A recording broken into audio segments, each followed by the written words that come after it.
बहुत कंप्लेन्स है लोगों की. Please do not watch this video if you have complains with your life. Reason ये है, कंफर्टेबल जो लोग हैं प्लीज ना देखें. छोटे और कमजोर दिल वालों के लिए मैं बात ही नहीं करता हूं. See generally now youngsters, youth और anybody in this country, specially Bharat में बड़ी शिकायतें आई हैं कि यार हमें ये नहीं मिल रहा, वो नहीं मिल रहा, हमारे पास कंफर्टेबल लाइफ नहीं है. What do you know about the problems? The guys, those who face the highest trouble and the biggest problems of this country, the least paid by the government, but has the biggest pride to be called the soldiers of this country and soldiers of Indian Armed Forces. मैं उन सिपाहियों की बात कर रहा हूं. Example, जब ये वीडियो देख रहे हो ना, तब हजारों लोग वहां सियाचिन ग्लेशियर में, शायद आधों को तो नक्शा भी नहीं पता होगा, सैन फ्रांसिस्को ऐसा बता देते हैं मैप पे आजकल बच्चे. You can not live without the chatting और व्हाट्सएप और फेसबुक मैसेजिंग और texting for half an hour और 1 आवर.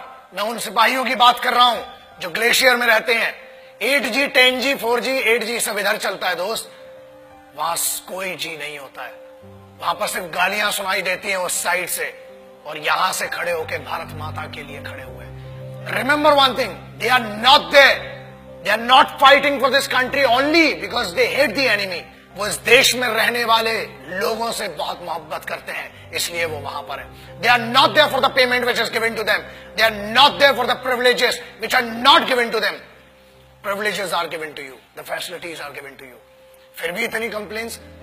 अरे पानी गिर गया, हम कॉलेज नहीं जा पाएंगे, ये हो गया. बहुत कंप्लेन्स है माँ बाप से इन बच्चों को. Remember that. दोस्त कंप्लेन करने के लिए बहुत लोग हैं, लेकिन वो कंप्लेन नहीं करते हैं. क्यों नहीं करते हैं? Because they are fighting for this land, they are fighting for this country, they are fighting for that emotion of freedom, they are fighting for that emotion which belongs to you, which doesn't belong to them.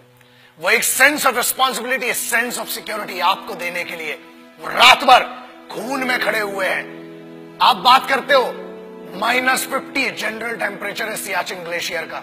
-50 general. जब आप ये video देख रहे हैं, हजारों सिपाही आज भी अपने खून को सुखाकर वहां पर लड़ रहे हैं. They cock up their rifles, they write their last letters to their families, और उसके बाद एक दूसरे की नजरों में इसलिए देखते हैं कि मेरे यार ये नहीं पता कि कल मैं तेरे साथ बैठकर खाना खा पाऊंगा कि नहीं. बोलना तो बहुत दूर की बात सोचिए, आप सोच भी नहीं सकते कि इन कंडीशंस में वहां पर. And remember one thing, I'm not talking about the highest battleground of the country. I'm talking about the highest battleground in the world. This is the only place which is called the highest battleground in the world, and it is written in the history of the world wars. It is written in the history of warfares. जहां लोग श्वास नहीं ले सकते ना, लोग कहते हैं कि हमने 50 या 500 मीटर की दूरी पर या ऊंचाई पर लड़ा है. ये हजारों मीटर की ऊंचाई पर है, जहां सांस नहीं आती है, दिखाई नहीं देता है. वहां पर भी वो सिर्फ जज्बा है जो जिंदा रखता है लड़ने के लिए और इस देश की रिस्पेक्ट के लिए. किसी बेवकूफ गद्दार ने भी बीच में कुछ कहा था कि Indian army is rapist in Jammu and Kashmir. अरे बेवकूफ, फौज रेप करती है ना तो हथियारों से करती है, और होल होके तुम्हारा रेप निकलेगा. याद रखना, ये तो कॉन्स्टिट्यूशन है कि हमें फौज की आज भी अतीत और इज्जत है कि फौज आज भी कुत्तों को नहीं मारती, इसलिए बचे हुए हो. और याद रखना, किसी के भी खिलाफ कह लेना, मगर हिंदुस्तानी फौज, Indian army, navy and air force के बारे में बोलने के पहले 1 करोड़ बार सोचना. क्योंकि याद रखना, अगर फौज रेप पे आ गई ना तो तुम्हारी रूह का रेप होगा. Indian Army does not rape. Army, Navy, Air Force, they protect your women, they protect your sisters, because they consider every woman and every young woman as their sisters and mothers. That's why you are protected. बोलना बहुत सरल है और बहुत दम है, बहुत खुजली है, बहुत गर्मी हो रही है ना. आ जरा बॉर्डर पे 2 दिन की ड्यूटी करके दिखा, चूतड़ में से पूरी गर्मी बाहर आ जाएगी. अक्टूबर 1947 देश अभी आजाद ही हुआ था कि हम पर तो जंग थोप दी गई. But who did that? Let's talk about that.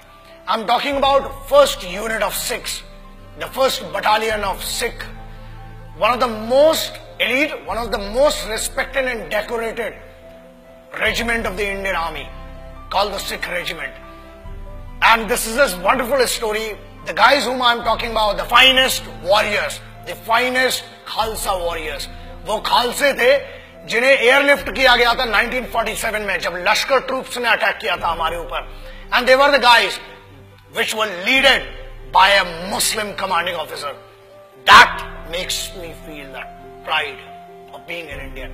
एक ऐसी सिखों की पूरी पलटन जिसे एक मुस्लिम कमांडिंग ऑफिसर ने लीड किया. And this has gone in the history of Wars. दुनिया में कभी भी इतना खतरनाक ऑपरेशन नहीं हुआ. और उस सिख रेजिमेंट ने they protected the guys. And whom did they protect? The bigger question is that. याद रखिए, फौज कभी ये नहीं पूछती और ना ही उनने 1947 अक्टूबर में पूछा कि हम हिंदुओं को बचा रहे हैं कि मुसलमानों को, कि सिखों को, कि ईसाइयों को. हम हर उस इंसान को बचा रहे हैं जो भारत में पैदा हुआ है, जो एक हिंदुस्तानी है, जो एक भारतीय है. I am talking about the organisation which in none of the cases can be called corrupt or can be called manipulated organization. The most pious and the most respectful organization of this country, the institution of this country, is called the Indian Armed Forces. So that's why I always say respect our forces, because they are the actual protectors and actual sons of this country. Jai Hind, Vande Mataram.